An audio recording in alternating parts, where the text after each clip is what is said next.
what we've learned over the last 6 weeks, 5 weeks actually, and then have any feedback and conversation too, because I'm assuming people who are on here or maybe doing a little bit of online visiting have learned things yourself over the last 5 weeks or so. And yeah, so I think it's a great opportunity to share some of this. I am going to share my screen now. And yeah, wait 1 sec, if I could do this right.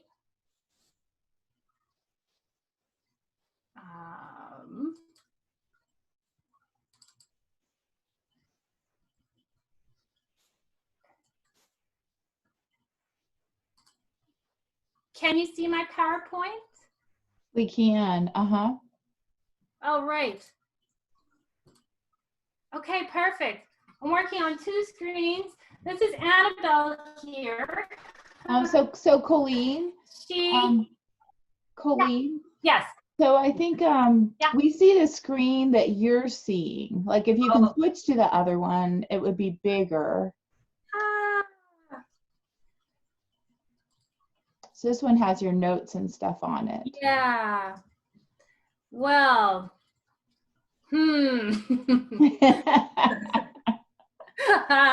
yeah, this is going to be a problem for me. So what I'm going to do is, wait, give me a second. I'm going to go like this. This is going to be the best, but this is going to be the best I can do. I hope that's okay, because my screens are, I have no control apparently over what I can and cannot do with them. They just decide what I can see and can't see. Is this okay? Yeah, that works great. Yeah.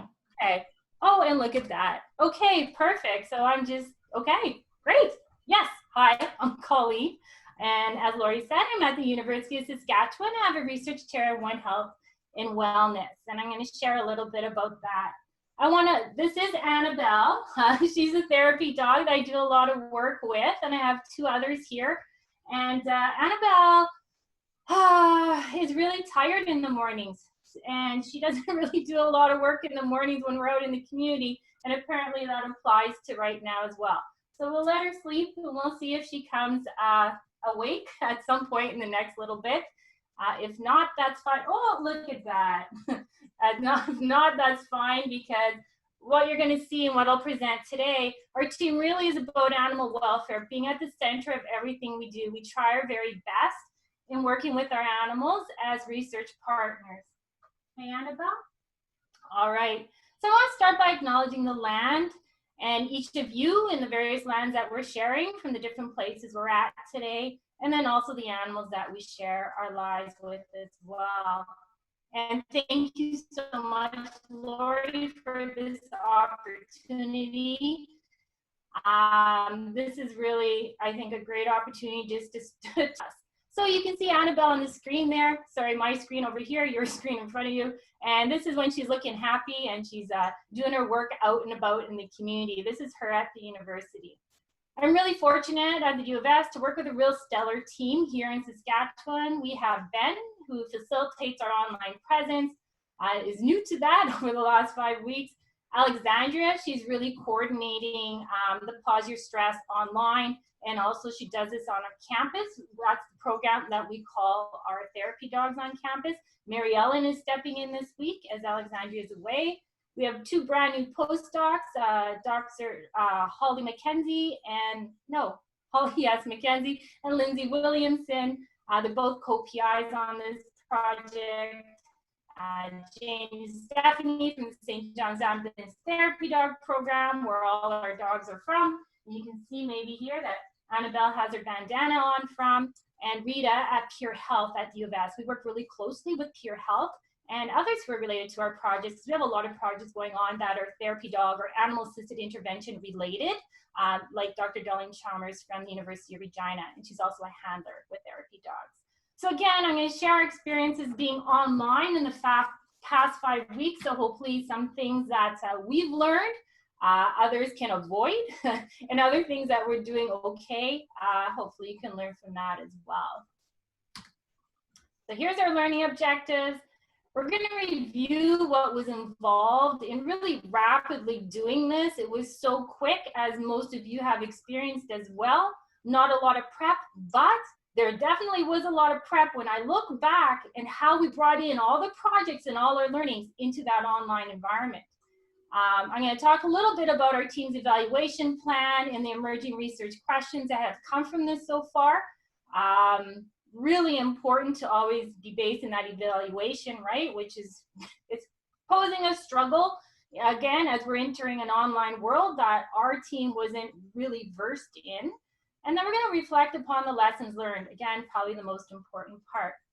So as most of you know, that visiting therapy dog programs, they are offering students and others much more generally comfort and support for people who don't regularly have access to an animal. And a lot of these people are disconnected or at risk of being disconnected. And probably many of you do research and visit in places like prisons, senior care homes, and campuses where students are away from their own pets. So the vast majority of campuses in Canada, we have visiting therapy dog programs, a real large number. And at the U of S, we've been doing this for about the past 6 years, and we call it Pause Your Stress. And the program, the dogs from the program come from the St. John's Ambulance Therapy Dog Program here in Saskatchewan, and actually it's across Canada. So I want to give context at certain points because I think that context is really important. And like I said, when I opened up, so much of what we've done when I kind of look back and our team does really was based in other efforts, and it is based in evidence-based as much as we can, because whatever we're doing, even if we're responding to a crisis, there has to be that evidence base, right? To make sure we're doing things in a safe way. So I just want to play this video. Boy, I hope I can do it. Yeah, I think I can. It's a 6-minute video, but it's just going to put everyone on the same page as to what our Pause Your Stress program is. So just a nice reminder of what we're talking about here, oops, and how we're trying to put this online. Hi, I'm Womble, one of the St. John Ambulance Therapy Dogs who visits people at the University of Saskatchewan. My handler Wendy and I are part of the university's Pause Your Stress Therapy Dog program. Dogs like me have been happily visiting campus for several years now, and for good reason. Womble and I have been coming to campus for the Pause Your Stress program for about a year now. It's one of Womble's favorite gigs. He really enjoys coming here. I see smiles on their faces, first of all, and they sit down beside him and give him hugs and cuddles and start talking about their own dogs and how much they miss them and how much this means to them to be able to interact physically and emotionally. We're providing a good service, right, Womble? My bandana lets you know that I like to have pats and cuddles and that I've been tested by St. John's Ambulance. This means that I'm calm, dependable, and not aggressive in any way. He notices a student that he feels is particularly stressed, and he'll make his way over to them. A consequence, I keep a pretty long leash on him so that he can go wherever he wants. Lots of students say that therapy dogs make them feel better about being away from home whilst they're furthering their education here at the U of S. They often miss their families, including their pets. Here, my friend Winston, another St. John Ambulance Therapy Dog, is helping a student deal with the stress of university life. It's nice to just pet a dog and be able to have access to that, especially if you're here and living in residence where you can't have one. Yeah, I found it really helpful. Therapy dogs are really awesome to have on campus because a lot of us have pets at home that we might be leaving for the first time. And so just having that ability to still get some pet socialization in is really great. Winston, Small and I, along with the other therapy dogs visiting campus, provide support, love and comfort to students the best way we know how. We give them lots of friendly and caring attention. Dogs make everyone feel better about life. Yeah, true. Aww. Gets the exam anxiety away. Bring a dog into the room, I'll be fine. My friend Small is sporting his St. John Ambulance bandana to identify him as an official therapy dog on campus. He proudly wears the bandana to show that he passed his therapy dog test, indicating that he really likes his volunteer job and that he's good at it. Our job as therapy dogs allows us to play an important role in a variety of settings, such as peer support drop-in at student wellness, and helping students relax during busy exam periods in the libraries. The Pause Your Stress Therapy Dog program works alongside other services on campus too. Student Wellness Center is thrilled to be involved with the Therapy Dog program on our campus, not only because the dogs are awesome, but because the Student Wellness Peer Health program and the Therapy Dog program work so well together because we have similar goals of improving the well-being of individuals on our campus. Research shows that by simply being around a therapy dog, it can help to lower a student's blood pressure and stress levels, increase their feel-good hormones, and improve their overall mental health. My friend Annabelle has even helped researchers collect data on campus. She has also co-authored a few articles with her handler, Dr. Colleen Dell, on how connecting with therapy dogs can help improve student wellness. We've been offering our Therapy Dog program on the U of S campus for about 6 years now. It was all evidence-based in how we designed the program, and we keep doing evaluation to make sure that we can offer the best service possible with our therapy dogs. One study found that 92% of USask students agreed that visiting with therapy dogs helped them to de-stress. I get to see the immediate smiles on students' faces when they visit with me and other therapy dogs. It's great that we can provide them with a positive way to relieve stress. We're role models for living in the moment, and sometimes we visit staff too and see the same smiles. It makes me happy to make people happy. According to a 2019 USask survey, more than half of USask students report they have more than average stress in their lives. I think there's lots of benefits to therapy dogs. It's a very stressful environment being in university, and it's a great way to de-stress and just hang out with some dogs and get a lot of cuddles and just not think about the stress involved with school. By letting therapy dogs like us come to share this beautiful U of S campus, we remind students that they matter and that their well-being is important in the eyes of the university. My friend Small, this big and lovable fluffball, even got to visit with the big dog on campus, President Peter Stochev. I know therapy dogs like us play an important role on campus because people tell us all the time. And research is saying the same thing. I can't wait to keep visiting more places with my therapy dog friends so that we can make even more connections around campus. The university environment can be overwhelming at times, whether you're a student, faculty, or staff, and we are really fortunate to have therapy dogs on our beautiful campus. Dogs like S'more play an important part in creating an environment that promotes wellness. If you're interested in finding out where the therapy dogs are on campus or about the service we provide, follow us at Pause Your Stress on social media.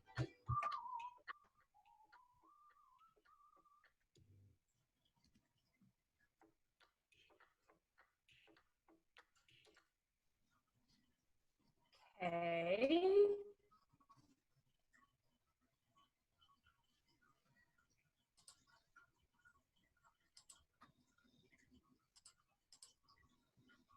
All right. Okay, good. So I'm sure there wasn't anything in there that was too new to individuals who are on this WebEx or, sorry, Zoom, but maybe it was. So again, I think most programs are very similar in what they're doing, or at least around this animal-assisted activity of visiting. And as you saw in here in the video, it really reinforces the need for students to de-stress. We know anxiety, mental health is a concern on campuses across Canada and North America. And really what it's about, if we come down to it, the word no one wants to talk about, and I always say this, is love, right? It's about showing that the university cares.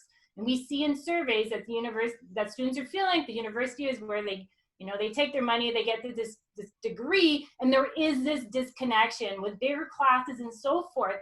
So the dogs for them is this place where they feel like the university is showing that they care, which is really, really important to student mental health.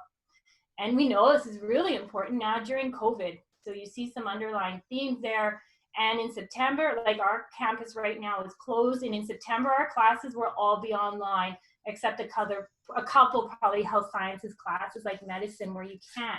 But otherwise, students are going to be home and again in that isolation. So a bit of background, all this was in the video already. And again, it was mentioned in the video that we have done evaluation and we're continuing to do that. And we did find that the dogs offered comfort. We say comfort instead of love, so it's love/comfort. So people are comfortable with our words, and then support as well. So this love or comfort is understood by our students as this reciprocal care for the dogs and getting this really positive feeling from visiting with them. And support is understood as de-stressing. So the word de-stress, relaxation, it sure comes up a lot, and in a lot of the other studies I have read as well. So our question now, right, was can we transfer this online? And can it be more than just an entertainment value? So I'll just point out here that the framework that we have used is a One Health, One Welfare approach. We do this in all of our work. One Health looks at the animal, human, and environment interconnection, right? And in particularly One Health, 99% of One Health focuses on zoonotic disease. So the animal-human transfer of disease like COVID, more than likely we're talking about SARS, things like that. But increasingly, there's a little bit of attention growing to zooeia, which are benefits of the animal-human bond, and that's what we're looking at. There's also emerging attention to One Welfare. This is also a very similar concept. Let's look at animal-human welfare as well as environmental conservation. So looking at environment in a bit of a different way. Anyways, that's that broader approach that we're always looking at. And I just want to put as a bit of this context too that, and I forgot to say in the beginning who I am. My whole background's in addictions and mental health, as well as Indigenous health. And our approach has always been, in all of my work, a community-based research approach or a patient-oriented approach is some of the newer language now to both research and the practice that I do with therapy dogs, also with service dogs. We work with service dogs and our companion animals as well. So we are always recognizing the animals as co-researchers, as you saw in the video. Annabelle has co-authored 2 articles with me. I honestly thought either the university's going to say that's enough for you, Colleen. This is just getting out of hand now, but they didn't, which is great. And the premise behind doing that was her voice needs to be acknowledged. I recognize that I'm not completely representing her voice in any way, but the dogs have to be a part of what we're doing, which I'm sure everyone on here will agree with, and that was one way I could do that. So both articles are reflection pieces written from her point of view, and one of them actually pulls on data at a methadone clinic where she was visiting with clients. Also, One Health is a signature area for the University of Saskatchewan, and it also fits with our commitment to reconciliation in Canada, especially at the U of S, and Indigenous worldview. And again, an Indigenous worldview, very opposite to a Western worldview. We're looking at animal, human, and plant interconnection.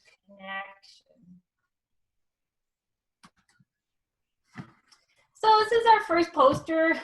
Probably the first day we created something like this to say, hey, our therapy dogs are online. And then I think we figured out, what does that really mean? We want to offer, again, the comfort and support that was happening on the university campus, but we knew we were going online, so that had to be broader. It couldn't just be to our students. So that went broader to the province of Saskatchewan and well beyond that now. So really it is for anyone. And then our second goal was to offer pandemic-specific mental health information. So tips. But unique to what we are doing is that we wanted these tips to come from what the dogs were doing to stay healthy. What, not just during a pandemic, but how they stay healthy in their everyday lives. So I'll talk more about that, but we have about 40 St. John's Ambulance therapy dog handlers on campus with our Pause Your Stress program. And the dogs that you see on this poster, there's 12 of them there, and they're also visiting the university hospital. And I just want to add a side note here, because I can come back to the hospital a bit as well, is that we're the first emergency department in Canada that had therapy dogs visiting in the actual ED. And we found that patients perceived their stress levels to decrease. They saw that their comfort increased, and it was really a welcome distraction for them. And again, that experience in the hospitals, as we reflect on it, really fed into understanding what we're doing online.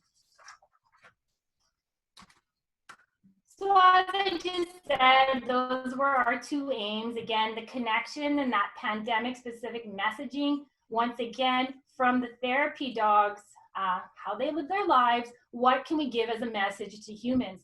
And we do a lot of this in our work, but what's really important here and what we felt was that there is so much information coming from so many sources, right, to humans, to us about what you can do to stay safe and healthy and so forth, that you had humans talking to you. And what we've seen in some of our prior work, what is it about the dog? Even the dog is not talking to you, and we are interpreting an activity, and I'm going to give you some examples. It was another avenue to get that message across, right? So that was what we tried. And we did find funding from the Saskatchewan Health Research Foundation. We got $4,800 to do this as knowledge mobilization. And the key point here is almost every penny of that money has gone or is going until the end of August towards coordination. There's a ton more coordination online than any of our team members recognized at the beginning. So you're going to see here why I'm saying there's so much work, because as typical, it's exploratory. We're trying to pull on our evidence that we have, but we just thought we made this broad because we didn't know, where are people really looking online? Where can we capture individuals' attention? In particular, our campus was our first and foremost priority, right, with our students. So we have Facebook Live events. We have up to 5 a week. We have 700 followers on Facebook now. I know that is not a huge number compared to some other people and other programs and stuff, but as starting out, we're pretty thrilled that we are getting these messages across. And these live events where individuals are interacting with the animals. On most, we don't have that many, maybe 40 viewers, 20 viewers of an actual live event, but then we're having around 700 to 800 people view the events after, which is amazing. But, and I'll talk more about this later, the evaluation component is so hard because social media analytics, and maybe some people know more about this than us so far, but it looks like a view, when they give you your analytics back on a view of a video, it could be between 15 seconds and a full 15 minutes. So as a researcher, kind of hard to tell if the messages are getting out. Again, our messages are right in the beginning, and hopefully they are getting out. But again, we're going to be doing evaluation. Instagram, we have 900 followers. Twitter, not worked so well. We have under 50, even though our premier tweeted about what we're doing, which we were thrilled about, but not a large following there. But we do have other places like Mental Health Commission of Canada, Canadian Centre on Substance Use and Addiction, other places that are getting our information out on Twitter. So maybe then they're going to our webpage. We're trying to figure that out. We also have a YouTube channel, and it is mainly used as storage right now, but we have used it by the Regional Psychiatric Center here in our province in upcoming Seniors Week, and then also hopefully at the RUH. Those videos are being downloaded into compilation so that people can watch them. For example, in our forensic center in the prison, they'll be able to show the videos, and I'll talk a little bit about that as well. We also went on to Flipgrid. So again, we got a lot going on here because we're trying to figure out what would work, right? Flipgrid is a really great educational tool. It's free, and we have 15 hours of videos being watched on there, and I'll share a little bit more about that. And then we also have our website, and I'll turn to that right away. But I did want to acknowledge this. If people haven't seen this, probably everyone has, but if you haven't, there's the Pet Partners white paper, because I think it's important to talk for a moment about why visiting online even makes sense, right? And this Pet Partners paper did a good job in pulling apart virtual visits in animal-related engagement as well. So we know virtual visits in any of the media we've done quite a bit of media. The first question is, well, you're not getting oxytocin from petting the animals. But is that even possible, or you are when you're petting, is this even possible when you're viewing? So you look at the white paper, they did point out, just obviously, right, the popularity of animal YouTube videos. We watch them for a reason, so there's got to be something there. It's not, and that is, I think that's the premise of animal-assisted interventions. They work, and it's our job to figure out how they work, but we wouldn't have these animals in our lives. And as was shared on the last Zoom session, right? It was like we share our most intimate spaces. Some of us share the place where we sleep with these animals. We have these bonds and connections, and dogs are very unique, right? So this is really important. And we also have emerging evidence that's showing that animal videos do put us in a better mood. That impacted what we call cuteness, right? Or what they're calling cuteness in the literature. And that's where there's that access to the pleasure center in the brain and dopamine and great things like that that make us feel good. And then I found recently, or one of our team members did an article from Lori and her colleagues, and they were showing funny, cute animal videos in a student veterinary course. And they found that they positively affected mood, interest in the material, and understanding of the material as well, which is really interesting. The white paper also points out there's research around the benefits of watching fish tanks, and some of you have seen that. There's also emerging research on animal communication or telepathy, right? We have MJ Barrett here at the University of Saskatchewan, which is a fascinating area. And again, links really well with Indigenous understandings of relations to animals and the earth. And talking about communication is, within a Western worldview, loss of skepticism. Within Indigenous worldview, it's just how it's viewed the world, right?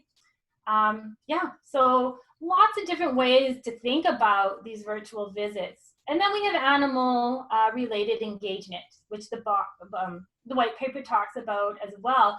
And that really is the positive impact of memories. And that's what we're going on here for, at least for our campus people who visited with the dogs and have these bonds, is coming online, is hopefully it's reigniting some of those memories and that they have with them. And we know how important memories are to us. There's reasons we have pictures in our houses and so forth, right? And on our phones. So our team has been involved in virtual visits and animal related engagement for quite a while. And we've been pulling on this for this project. And maybe that's one of the things of the themes today is really, what have you been doing that informs what you're doing online? Because really in the beginning, our team was like, oh, I have hard enough time logging into my email some days, or as you could see, even sharing my screen. So it was like, I don't know anything about online, but what evidence do we have that we can bring to that space? So I just want to share a couple of things we have been doing that are pretty, they have all informed what we're doing. So videos. We do video conferencing with prisoners at Drumheller Prison. Myself and Dr. Darlene Chalmers offer a program called Canine Assisted Learning Program at Drumheller Prison. And we've been doing this for 4 years. And when we're not there, because it's in another province, we video conference every month to month and a half to maintain those connections with the prisoners. And so it's like, okay, thinking back, why are we doing that, and what do we know about that, and how can we implement this in here? We just started animal-assisted therapy video conferences with Prison Forensic Center because we've been doing this program for 6 years, myself and Darlene as well, at the center where we do animal-assisted therapy, but we've gone online.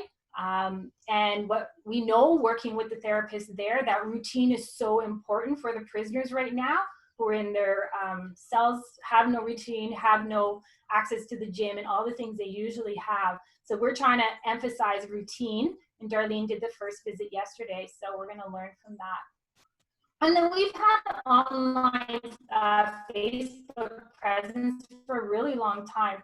When I started in this field about 8 years ago, I'm not a journaler, but I was like, I'm going to open a Facebook page and I'm going to put a picture every day of what I've done with the dogs. And I have every day for the past 8 years. And so there's a community of 2,000 there. So again, maybe not a huge number in the online world, but if I had 2,000 people in a classroom I was talking to every day, that's pretty awesome. Or the potential to talk to them, right? So there's a lot of incredible bonds that have been formed over Facebook and private messages and things that still kind of blow my mind on how that has occurred between the dogs and people they have never met. which is super, a lot of research to pull on there too. And for animal-related engagement, that memories linkage, we do personalized pictures in a prison. We write to the dogs, or we write the dogs right to our prisoners that we work with quite a bit. We also have care cards, and that's this one here. Care cards, these are just the dogs that Darlene and I work with. Just, you know, a therapy dog cares about you and it spells out their name. It's just one of our creative ones. Well, someone on our team came up with it. You can see here, we have trading cards, which I know a lot of therapy dog teams have. We've done posters. You can see this one here. 68% of people from Saskatchewan identified a pet as important to their recovery. So again, throwing the dogs on the pictures, or the pictures of the dogs on the posters, and cats as well, bringing those memories for individuals. And we've also done an Animal Memories magazine with Correctional Services Canada last year. We released it in December, where we worked with prisons across Canada where inmates shared their memories about their animals, and that's a whole other talk. But anyways, I wanted to give you just this again. If you have started this or you're thinking of doing the online in the future, there are more than likely things that you've done, and just pulling together this slide made us really realize too, even though you're kind of doing it, it really made us realize how much we have been doing. So this is our website. I'm going to show you what we are up to in the online world and give you some details here. Our website should look like this. We used GoDaddy because some of the WordPress in that are too confusing for me. They're just too much technology there, kind of like a TV at home and those 10 remotes that we have. I just get lost. GoDaddy was wonderful to work with. And also starting with the website was a good way to kind of focus everything that we're doing. So we're going to switch ours around because right now it kind of starts with, it's kind of broad. We need to bring things that are going to capture the attention of the people coming to our website immediately and how they get to the different ways that we're sharing stories and different things. So yeah, we're going to switch that around. But right now, everything is going back to our website. And we were able to tell on the analytics that people only got so far into the site and then they were off. So that tells us that we have to redesign it, which is fine. None of us are website designers, and we're learning from those analytics. So what we do is we visit with the therapy dogs online, right? And this is on Facebook Live, and we chose Facebook Live because you're able to save the videos. And we want to save them again so we can pull them together and use them at the prison or on televisions in the hospital or where have you, right? On average, our Facebook Live events are about 10 to 15 minutes. And again, it's showing that the dog is involved in a healthy activity in some way and how we can share that. So we then share this video on Facebook afterwards. It goes on to Instagram, and you have to take your, say, 15-minute video down to 40 seconds. And Twitter, I believe it's 1 minute, or I have those backwards. One of the two. Anyways, we put them onto YouTube. Again, not a lot of views would you see on YouTube here because this is our storage space. But everything is coming into one space because we don't know how we're going to use all this in the future, right? So I'll just give you a couple examples in it later if we have time. If anyone wants to watch anything, a couple examples online, I can show those. So this is just a recent one. This is Annabelle, and she skateboards, and so she hadn't done it in a couple of years. So our theme was during COVID-19, maybe we can take up a past hobby. And so Annabelle brought out her skateboard, and then actually our new pup decided to jump on the skateboard too, which is pretty exciting. But yeah, so that was her theme. And we will evaluate again whether people get these messages, but it was funny because for myself, you know, thinking about what our theme would be and having her skateboard again and working with her, it was funny because then that weekend, my husband and I took out our dirt bikes, and we hadn't done that for 3 years. So clearly that message went in my head there. Another one here is Womble, who you saw in the intro video, and he went on a hike. And actually today he's going to be he went on a hike in the woods, and we know connection to the woods and the land is important, right? And today he's going to be doing his agility course in Facebook Live. So that's great. And then here we have S'more and his brother Blizzard, and they did a healthy food eating challenge, and their handler is a veterinarian, and she was showing the different foods that they could eat and wanted to see who would eat different things, and S'more will absolutely eat anything. So again, the message of importance of healthy eating for ourselves as well. And we know from the literature that our dogs can impact our own eating habits, right? Especially with seniors and routines and stuff. Okay, so this is another thing we've done is reading with therapy dogs online. We've partnered with Scholastic Canada to read children's books online. But what's unique here is that our handlers are reading out loud to our therapy dogs and then the viewers as well. So we have these on our website and we have these also on YouTube. And what this allowed us to do was to have therapy dogs, right, through St. John's Ambulance, people who are in training. So these are individuals who want to have the therapy dogs and have started the St. John's process, but we can't do any testing right now. So we have a category for them. And then also our retired therapy dogs. One is coming out of retirement next week to have a story read to her. And then this is my therapy dog, Kizzy, who I keep saying is semi-retired. And so, yeah, so she was able to have a book read to her. These are about 10-minute stories, children's stories.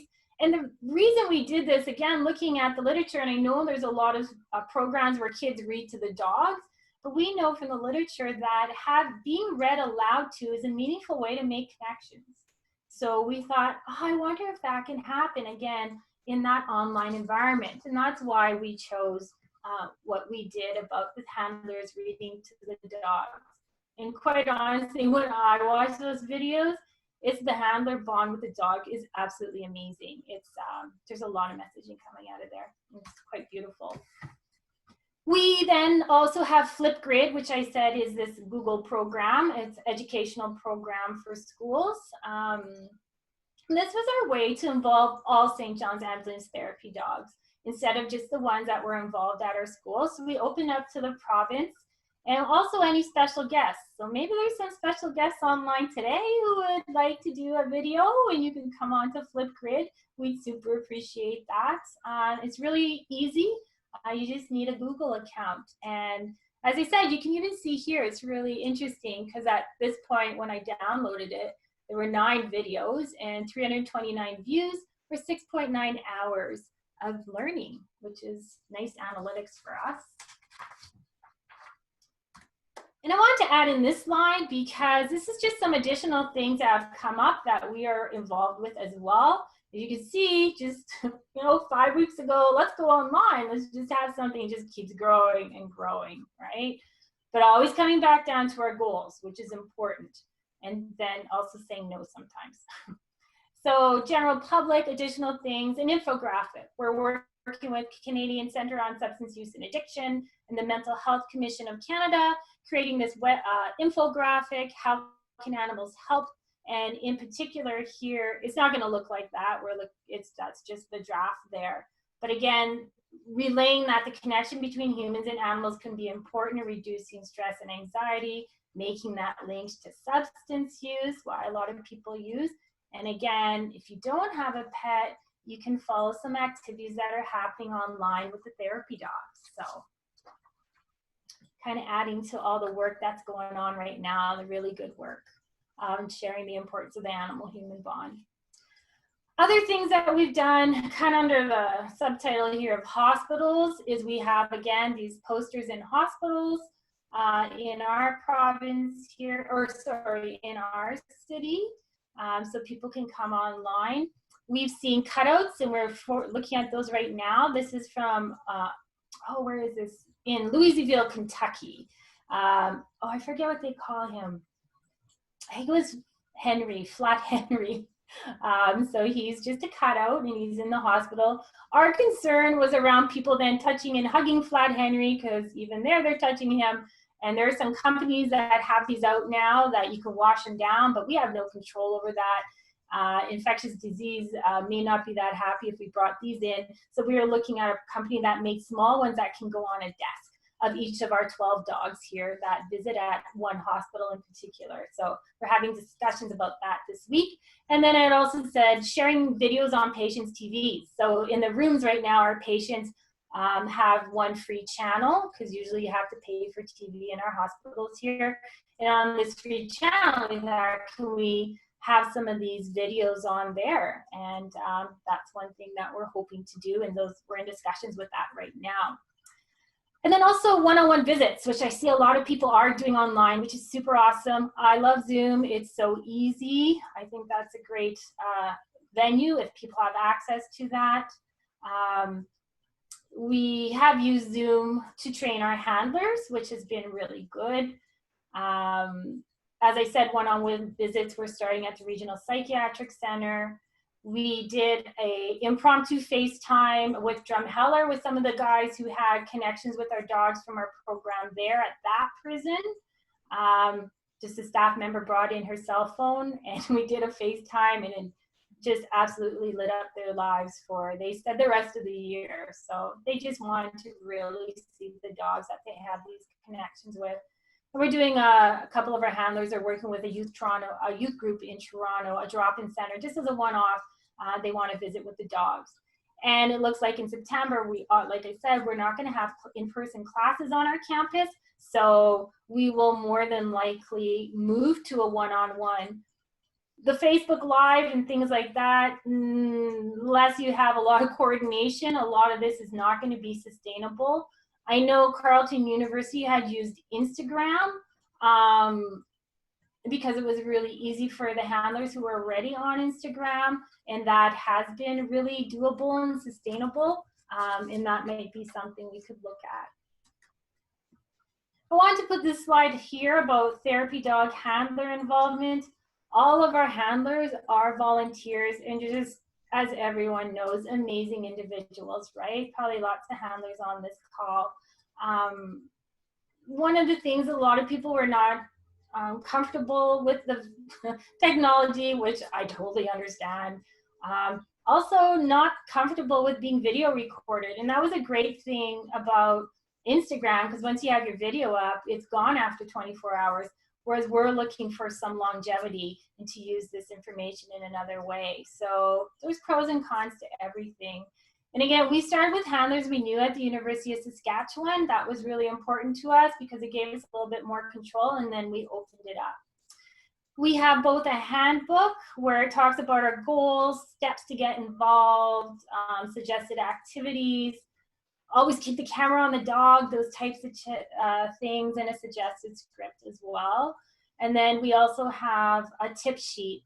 For example, person first language, right? Things like that that are really important, and now they're being recorded. So we want to make sure that we're all on the same page.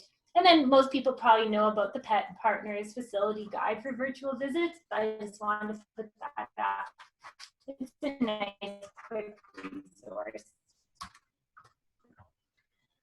Oh, evaluation.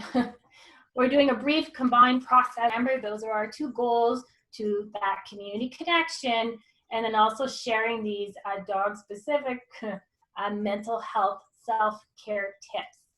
And so, as you can see, we're always trying to come back to this.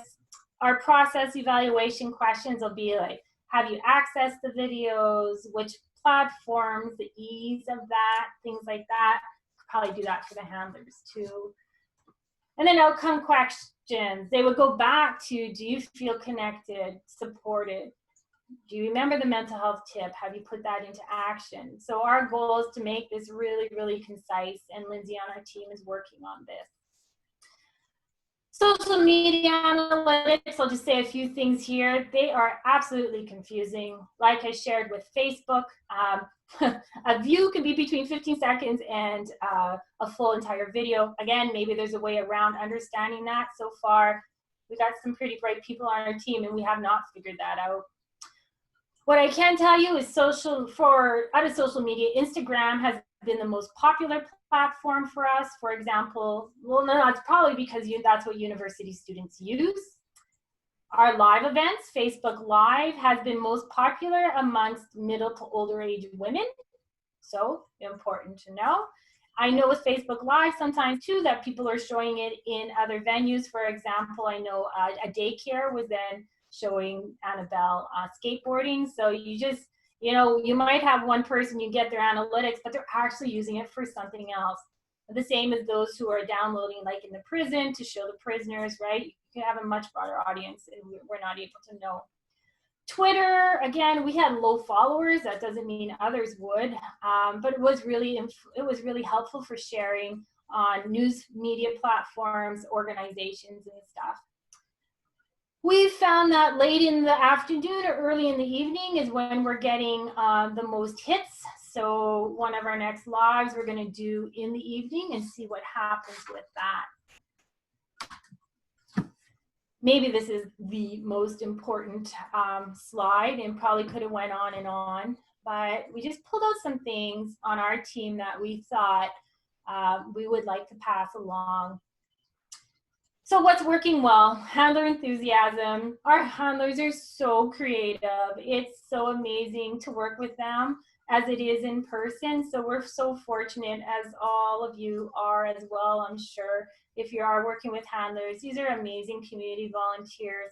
So we love the creativity, and I think that's what keeps us going when this does get a little bit overwhelming.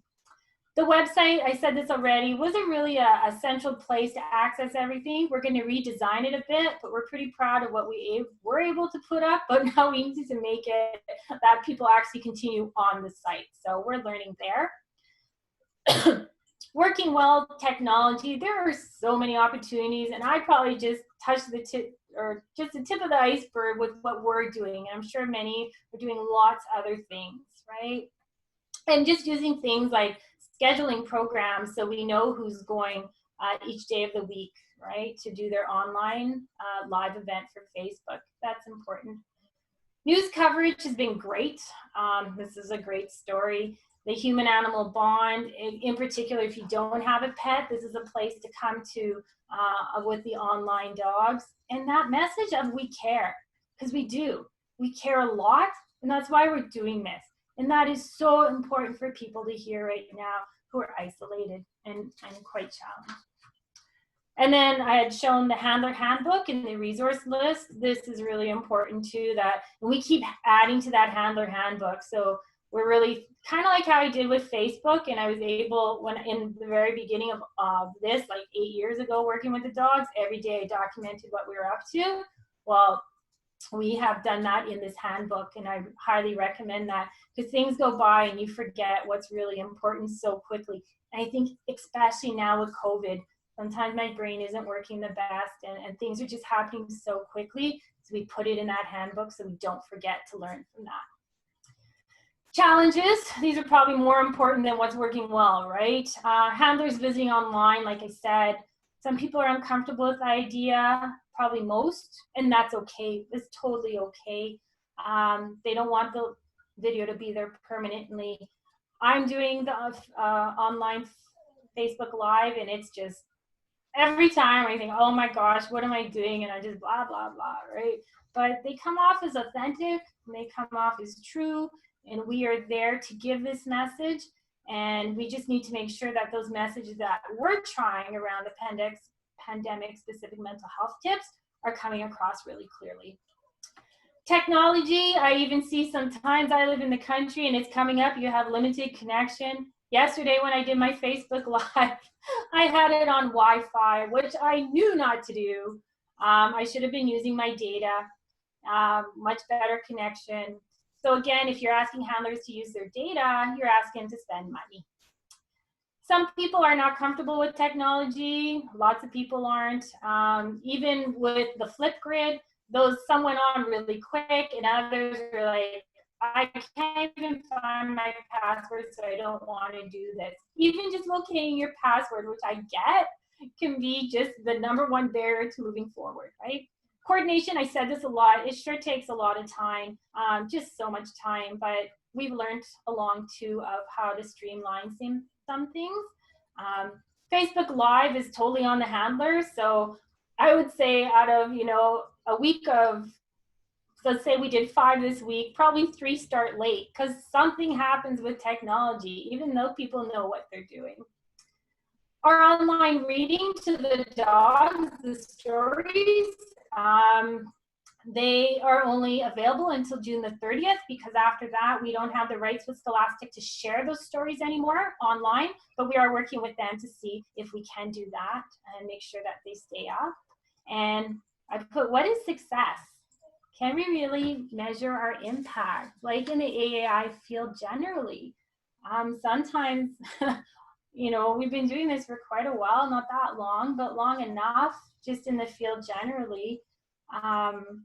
Trying to measure what's going on in that animal-human bond, and I think most would agree, is incredibly difficult. Sometimes I feel like we're trying to measure love. Sometimes it reminds me at one point we wanted to look at spirituality in a totally different project and we gave up because it's like, I do not believe we can measure spirituality. And sometimes I feel like that with this. That's just me personally, and I know we have to persevere and push forward in understanding for the animals' welfare as well as our own. So we're trying. And then another thing I didn't put up here is we're going to do some training on Friday with our local or our Royal Canadian Mounted Police here, our police, and people who have expertise in online, you know, the negative side with child luring and things like that. But these are things we need to know about as we move into online. It's really, really important. So future visiting and research ideas. Kind of left this blank because I don't even think our team is there. Once in a while, we are so in the present right now, and maybe that's because we're working with the dogs. We're so in the present, it's even hard to think of what's next. What I can tell you is one question that keeps coming up, and is how has the online impacted the handlers' own coping mental health during COVID-19? Again, these are handlers who go out into our communities so often with their animals. So has being online and having that connection to other handlers and the students, a much broader audience than just the students now, been important to their own coping, which I think is a great question.